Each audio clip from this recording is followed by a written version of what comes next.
салом бинандагони азиз ва хуш омадед ба барномаи ахбори озодӣ ки бо таҳаввулоти тоҷикистону ҷаҳон шуморо ошно мекунад. имрӯз 11 декабр ин мавзӯъҳоро дар мадди назар дорем.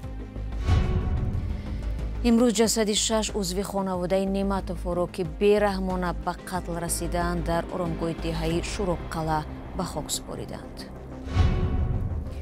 рӯзноманигорон барои хабар расондан набояд мавриди озор, таҳдид ё ҳабс қарор бигиранд. мусоҳибаи ихтисосии сафири Амрико дар душанбе бо Радиои Озодӣ. ва ҳар он чӣ кард, ҳамватан кард. муҳоҷирони таксирон мегӯянд баъди фиреби ҳамватанашон бонк мошинҳои онҳоро мусодира намуд.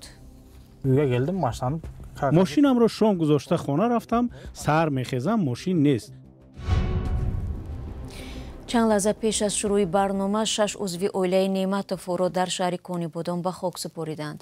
ҷасадҳои Наимҷон Нематов, ҳамсараш ва 4 фарзанди онҳо шоми 8 декабр дар хонаашон дар деҳаи Шуробқала ёфт шуданд. бо гузашти 3 рӯз аз марги мармузи аъзои ин хонавода то ҳол вазорати корҳои дохилии Тоҷикистон ё дигар ниҳодҳои тафтишотӣ ҳеҷ хабаре ё шарҳи расмие нашр накарданд.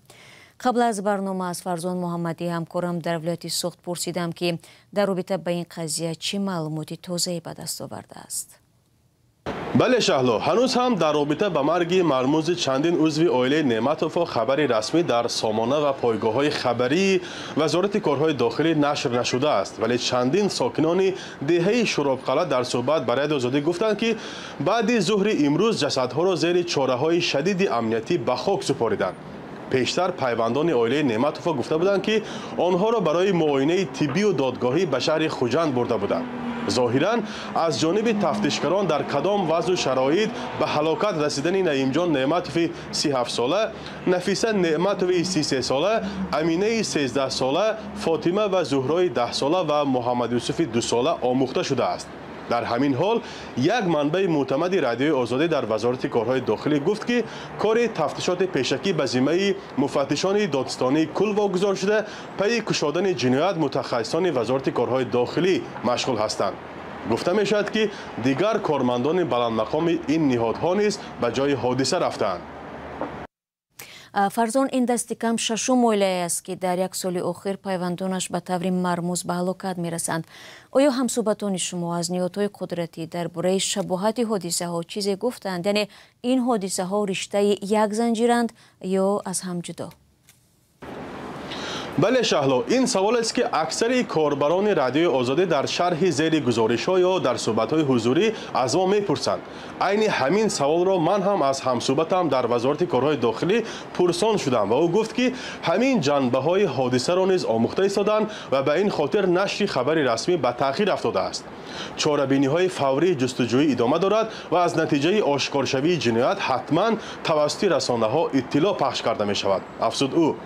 ин ҳам дар ҳолест ки ҳодисаи мазкур сокинони минтақаро ба ташвиш андохта бисёре аз хонаводаҳо ва пайвандони онҳоро ки дар муҳоҷирати корӣ дар Русия ва кишварҳои дигар ҳастанд нигарон кардааст.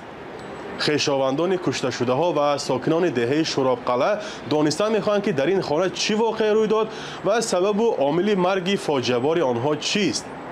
ба нақли наздикон, оилаи Неъматовҳо тифоқу осуда буда зиндагии миёнҳолона доштанд ва асосан дар Русия кор мекарданд. куштори хонаводаи Неъматовҳо дар ҳолест ки шаҳри Конибодон бештар аз як сол боз бо чунин ҳодисаҳо дар сархати расонаву шабакаҳои иҷтимоӣ қарор гирифтааст. дасти кам чанд аъзои 6 оила дар ин минтақа бо аломатҳои қасдан ба ҳалокат расондан ёфт шудаанд. масъулони мақомоти маҳаллӣ мегӯянд қисме аз чунин ҳодисаҳо ба ҷанҷолҳои хонаводагӣ рабт доштанд ва таҳқиқи дигар ҳодисаҳо идома дорад.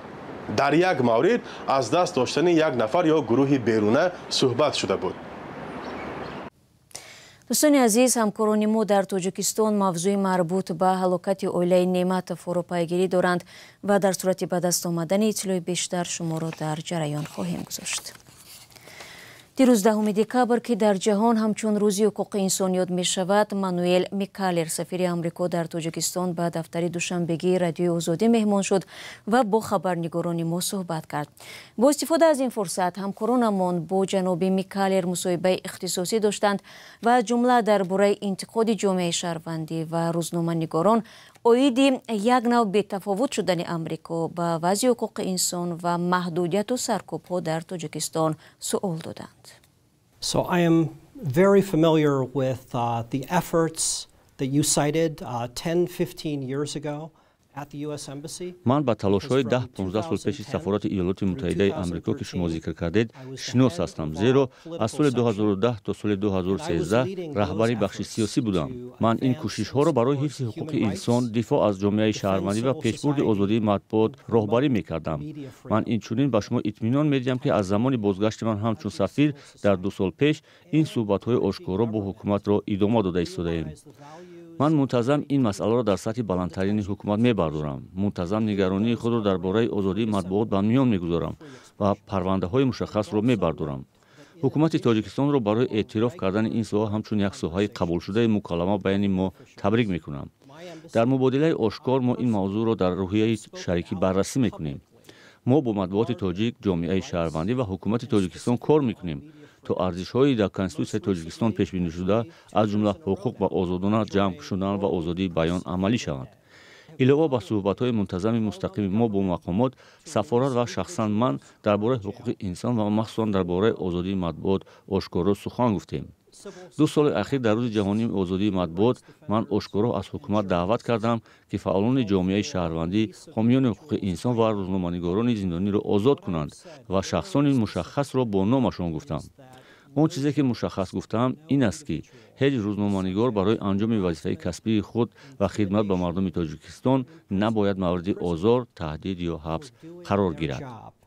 As a journalist and serving the Tajik people and the Tajik government by sharing with all of us independent information and sources of news. бинандагони азиз, шакли комили суҳбати Муллораҷаб Юсуфӣ ва Бароид Юсуфӣ бо сафири Амрико ба зудӣ дар сомонаи Радиои Озодӣ пахш мешавад.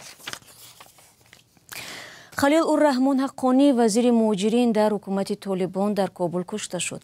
ду манбаъ дар ҳукумати Толибон ки нахостанд номашон фош шавад, ба Радиои Озодӣ таъйид карданд ки ӯ имрӯз чоршанбеи 11 декабр дар як таркиш дар маҳалли кораш ҷон бохт. тибқи гузоришот дар ин ҳодиса ҳудуди 10 нафар кушта шуданд. ҳукумати Толибон расман дар ин маврид то ҳанӯз чизе нагуфтааст. феълан ҳеҷ гурӯҳе масъулияти ин ҳодисаро напазируфтааст. Халил ур-Раҳмон Ҳаққонӣ, амаки Сироҷдин Ҳаққонӣ, вазири корҳои дохилии ҳукумати Толибон ва яке аз мақомҳои баландпояи ин гурӯҳ ба шумор мерафт.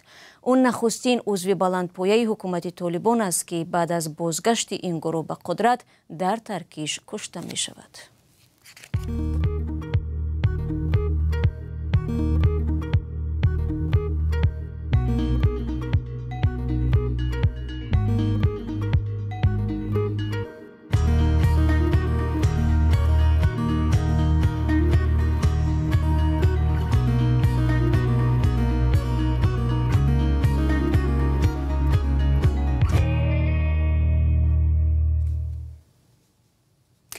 думаи давлатии Русия лоиҳаи қонун дар бораи ба мактаб нагирифтани кӯдакони муҳоҷиронро ки забони русиро намедонанд қабул намуд.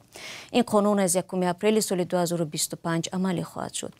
навгонии дигар ин аст ки мақомоти вазорати корҳои дохилии Русия хешу ақрабои муҳоҷирони ихроҷшавандаро дар бораи ҷойи нигаҳдорияшон хабардор хоҳанд кард. қарори ҳукумат дар ин бора аз 5 феврали соли оянда ба ҳукм иҷро медарояд. тибқи он, шаҳрванди хориҷие ки дар муассисаи махсус ҷойгир шудааст метавонад аз раҳбари он боздоштгоҳ дархост намояд то ба наздиконаш дар бораи ҷойи нигаҳдории ӯ хабар бидиҳанд.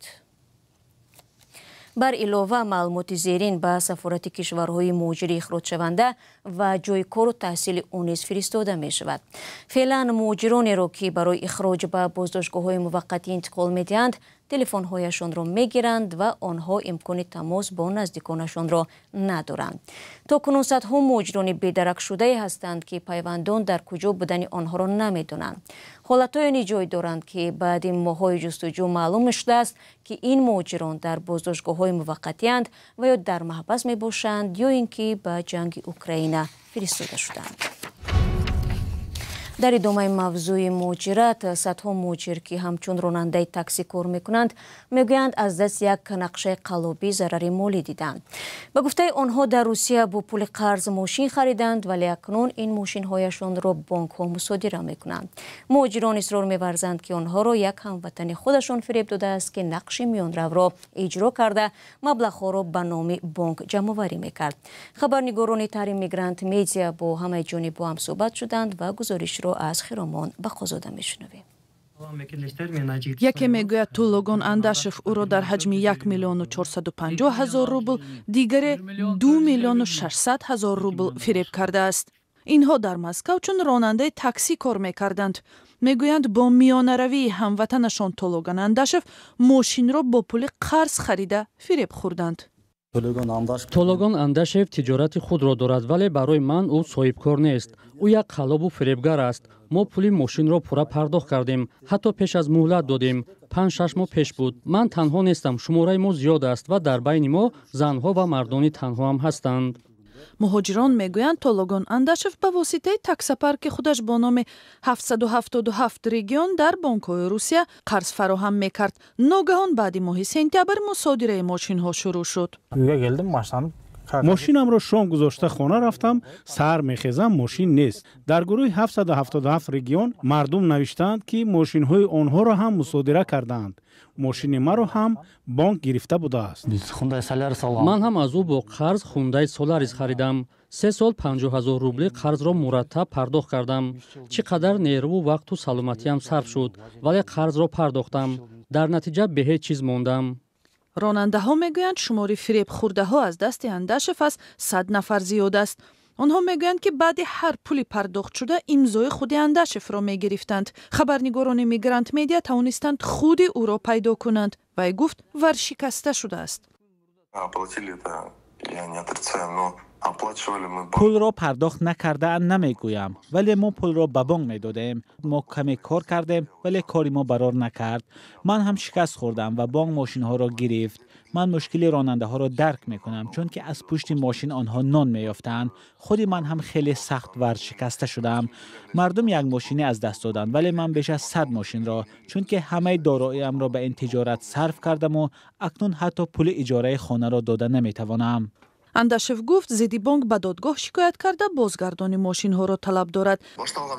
моҷаро аз он сар шуд ки 15 мошинро ба Қирғизистон интиқол доданд, дар ҳоле ки чунин ҳақро надоштанд. вақте 10 мошин берун шуд, дар системаи бонкӣ сигнали сурх ба кор даромад ва бонк ҳамаи мошинҳоро гирифт. дар бонк ба ман гуфтанд ки интиқоли дастаҷамъонаи мошинҳо ба хориҷ аз сабаби чунин қарори бонк шуд. бархе нафароне ки дар интиқоли мошин ба Қирғизистон гунаҳгор мешаванд, мавқеи дигар доранд. маро ба Қирғизистон худи Тологон фиристод. вай гуфт ки зудтар бо мошинат бирав. гуфт тамоми чипҳои дохили мошинро хомӯш кун. ман сабти гапҳои ӯро дорам. ҳоло Тологон ба дигар одамон эътимоднома дода мехоҳад тавассути додгоҳ мошинро аз дастам гирад. ман 2 сол кор карда бо оилаам ин қарзро пардохт кардаам. ронандаҳои фиребхӯрда ба полис ва сафорати Қирғизистон дар Русия муроҷиат карданд. ба гуфтаи онҳо феълан ҳеҷ натиҷае нест ва акнун мехоҳанд ба раҳбарияти Қирғизистон муроҷиат кунанд ва мошинҳои бо пули ҳалол харидаашонро баргардонанд. ва ду варзишгари тоҷик Акмал Убайдову Парвиз Каримов дар мусобиқаи қаҳрамонии бокси Осиё ки дар шаҳри Чингмаи Таиланд ҷараён дорад ба даври ниҳоӣ рӯ ёфтанд. Акмал Убайдов дар вазни то 60 кило дар даври ниманиҳоӣ Айдер Абдураҳимовро аз Украина шикаст дода ба финали қаҳрамонии Осиё дар Таиланд баромад. Парвиз Каримов дар вазни то 92 кило бо мағлуб кардани Богдан Толмачев аз Украина барои ширкат дар даври ниҳоии мусобиқа мушарраф шуд. Тоҷикистон дар мусобиқаи мазкур соҳиби 5 медал гардидааст ва ин аввалин бор аст ки дар таърихи бокси тоҷик мӯзанҳои тоҷик дар қаҳрамонии Осиё 5 медал ба даст оварда дар сегонаи беҳтаринҳо ҷойгир гардиданд. дӯстони азиз, нашри навбатии барнома ба анҷом мерасад.